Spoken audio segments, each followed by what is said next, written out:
Hello everyone, welcome to my YouTube channel Shiksha Diksha. तो चलिए शुरू करते हैं अपनी आज की वीडियो स्टार्ट करने से पहले एक बहुत ही इंपॉर्टेंट न्यूज़ जो कि अनअकैडमी के बारे में है। जो भी लोग अनअकैडमी में एनटीए यूजीसी नेट की तैयारी कर रहे हैं उनके लिए बता दें कि आपके लिए अनअकैडमी की तरफ से अनअकैडमी एक्सेलरेट आया है, जहाँ पे आपको 100% स्कॉलरशिप जीतने का मौका है एनटीए यूजीसी नेट की। तो ये जो टेस्ट है आपका, ये 28 फरवरी को होगा। 4 से 5 बजे तक आपका टेस्ट होगा संडे को, और इसमें 50 क्वेश्चंस आने हैं।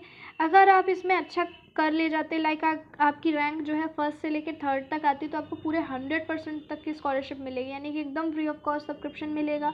अगर आप रैंक थर्ड से लेकर रैंक 10 तक आते हैं तो आपको जो है 75% की स्कॉलरशिप मिलेगी सब्सक्रिप्शन पे। अगर आप रैंक 11 से रैंक 35 तक आते हैं तो 50% की, और रैंक 36 से रैंक 150 तक आते हैं तो 25% की स्कॉलरशिप मिलेगी। सो गाइस, जल्दी से एनरोल कीजिए, डिस्क्रिप्शन में लिंक अवेलेबल है, वहाँ से जाके आप एनरोल कर सकते हैं। टर्म्स एंड कंडीशंस साथ में लिखी हुई हैं, आप देख सकते हो। और देखिए, बहुत सारी इंपॉर्टेंट चीज़ें, वैसे तो अनअकैडमी पे नए नए बैचेस जो हैं आपके लिए आते रहते हैं। अभी जो भी लोग जेआरएफ की तैयारी कर रहे हैं उनके लिए क्रैश कोर्स के बैचेस भी आए हैं। सो आप अभी अपना सब्सक्रिप्शन ले लीजिए गाइज। अभी क्या है कि अगर आप अभी सब्सक्रिप्शन लेते हैं तो आपको 10% का डिस्काउंट मिल जाएगा, जो आगे चल के कम होने वाला है, 5% होने वाला है।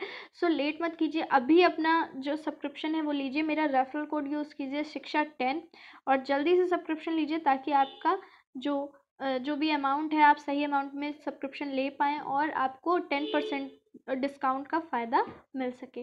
तो चलिए बढ़ते हैं अपनी आज की वीडियो की तरफ। Hello friends, welcome to our YouTube channel Shiksha Diksha. आज की हमारी वीडियो में हम ज्योग्राफी से रिलेटेड जो भी इंपॉर्टेंट क्वेश्चन हैं वो कवर करेंगे, जो आई होप आपके एग्जाम पॉइंट ऑफ व्यू से बेनिफिशियल होंगे। तो शुरू करते हैं वीडियो।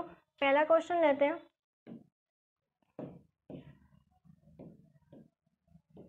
पहला क्वेश्चन है क्षेत्रफल यानी एरिया की दृष्टि से। बेसिक क्वेश्चन भी हो सकते हैं कुछ जो आप सभी मतलब कॉमन है, सबको पता ही होंगे, पर इस वीडियो का मेन पर्पस ये है कि आपका रिवीजन हो जाए इससे। ठीक, तो पहला है क्षेत्रफल यानी एरिया की दृष्टि से भारत का विश्व के देशों में कौन सा स्थान है। ठीक, यानी क्षेत्रफल यानी एरिया के पॉइंट ऑफ व्यू से भारत का विश्व में कौन सा स्थान है। कौन सा हो जाएगा? पांचवा, छठा, सातवां या आठवां? तो कौन सा हो जाएगा? 7। एरिया के पॉइंट ऑफ व्यू से देखें तो 7th है। ठीक, और एरिया में ही अगर देखें तो पहला कौन सा है? पहला कौन सा हो जाएगा? रूस। ठीक, ये तो हो गई एरिया की बात। अगर जनसंख्या की दृष्टि से बात करें, अकॉर्डिंग टू पॉपुलेशन अगर देखें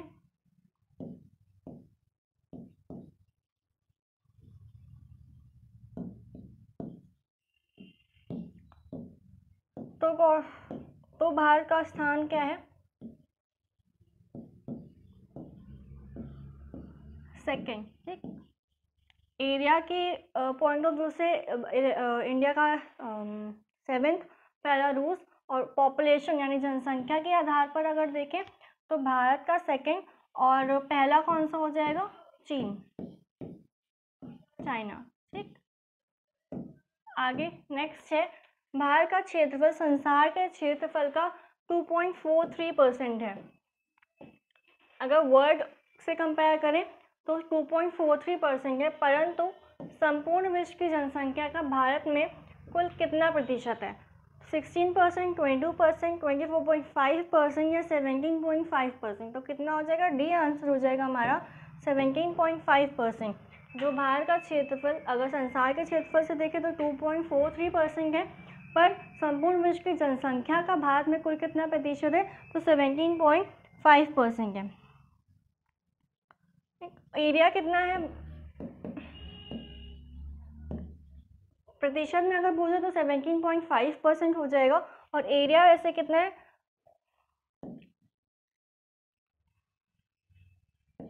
32,87,263 किलोमीटर स्क्वायर। अगर प्रतिशत में बात करें तो 17.5%। एरिया कितना है? 32,87,263 किलोमीटर स्क्वायर। आगे बढ़ते हैं। कितने भारतीय राज्यों से होकर कर्क रेखा गुजरती है? बेसिक क्वेश्चन है पर मोस्ट इंपॉर्टेंट है, जनरली फ्रीक्वेंटली एग्जाम से पूछ लिया जाता है। तो जो कर्क रेखा है वो कितने भारतीय राज्यों से होकर गुजरती है? 5, 6, 7, 8। तो कितने? 8 राज्यों से होकर गुजरती है। कौन कौन से राज्य हैं वो देख लेते हैं। इनका क्रम वेस्ट टू ईस्ट होगा, ठीक, वेस्ट से ईस्ट क्रम वाइज ही लिखते हैं, ताकि क्रम में भी पूछ लेता है कि अगर पूरब से पश्चिम की ओर देखें तो कौन सा तीसरे पे या चौथे पे या क्रम पूछ लेगा वो उस हिसाब से, तो वैसे देख लेते तो पहला क्या हो जाएगा, गुजरात, फिर राजस्थान, ये 8 राज्य है जिनसे कर्क रेखा होकर गुजरती है, MP, मध्य प्रदेश, छत्तीसगढ़,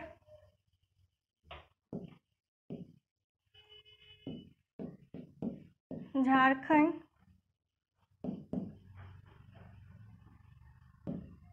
वेस्ट बंगाल, त्रिपुरा, मिजोरम, ठीक। तो ये हो जाएंगे वो 8 राज्य जिनसे कर्क रेखा होकर गुजरती है। कौन कौन से, गुजरात, राजस्थान, मध्य प्रदेश, छत्तीसगढ़, झारखंड, वेस्ट बंगाल, त्रिपुरा, मिजोरम। ये क्रम कहाँ से, वेस्ट टू ईस्ट क्रम है, ठीक है, पश्चिम से पूर्व का ये क्रम है, ठीक। ये 8 राज्य हो जाएंगे। आगे बढ़ते हैं। भारतीय मानक समय रेखा है, जो भारतीय मानक समय रेखा है वो कितनी है, 82.5 degree west, 82.5 degree east, 63 degree 7 minutes east या 97 डिग्री 25 मिनट ईस्ट। जल्दबाजी में लोग वेस्ट लगा देते हैं, पर आंसर क्या होगा, 82.5 डिग्री ईस्ट, ठीक है, ईस्ट होगा, ईस्ट याद रखिएगा, 82.5 डिग्री ईस्ट। और एक क्वेश्चन और आ जाता है कि वो कौन से 5 राज्य हैं जिनसे जो भारतीय मानक समय रेखा है वो होकर गुजरती है। तो कौन से 5 राज्य हो जाएंगे, यूपी, MP, छत्तीसगढ़,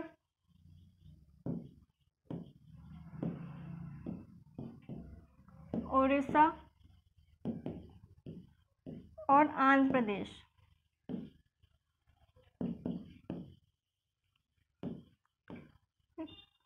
तो जो भारतीय मानक समय रेखा वो कितनी है, 82.5 डिग्री ईस्ट, और वो कौन से 5 राज्य हैं जो जिसपे भारत मानक रेखा पे होके गुजरते हैं, तो यूपी, MP, छत्तीसगढ़, उड़ीसा और आंध्र प्रदेश, ठीक।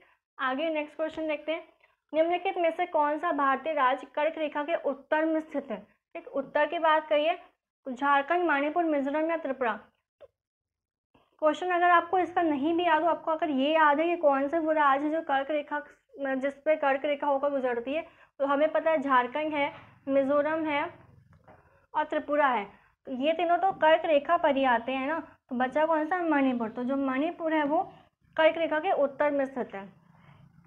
आगे, नाथुला दर्रा किस राज्य में स्थित है, दर्रे से क्वेश्चन आ जाता है, ये तो बेसिक ही है, इजी है, अरुणाचल प्रदेश, असम, मेघालय या सिक्किम। तो जो नाथुला दर्रा है,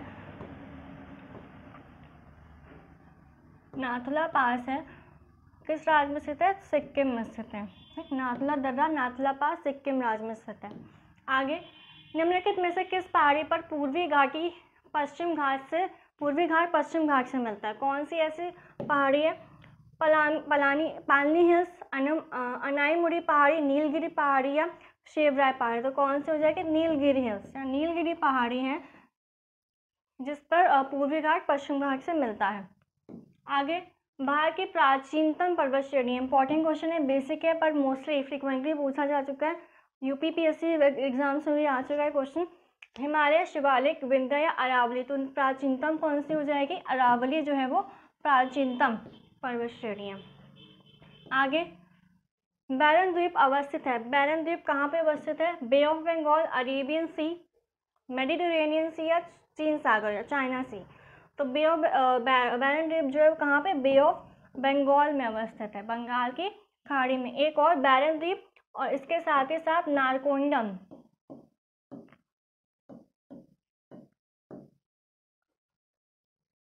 बैरन द्वीप और इसके साथ नारकोंडम द्वीप जो है वो कहाँ पर, बंगाल की खाड़ी में अवस्थित है, ठीक। और एक चीज क्वेश्चन आ जाता है कि जो ये बैरन है एकमात्र सक्रिय ज्वालामुखी है, ठीक। क्वेश्चन है एकमात्र, ऑप्शंस दिए होंगे, पूछा होगा एकमात्र सक्रिय ज्वालामुखी कौन सा है, तो जो हो क्या हो जाएगा, बैरन,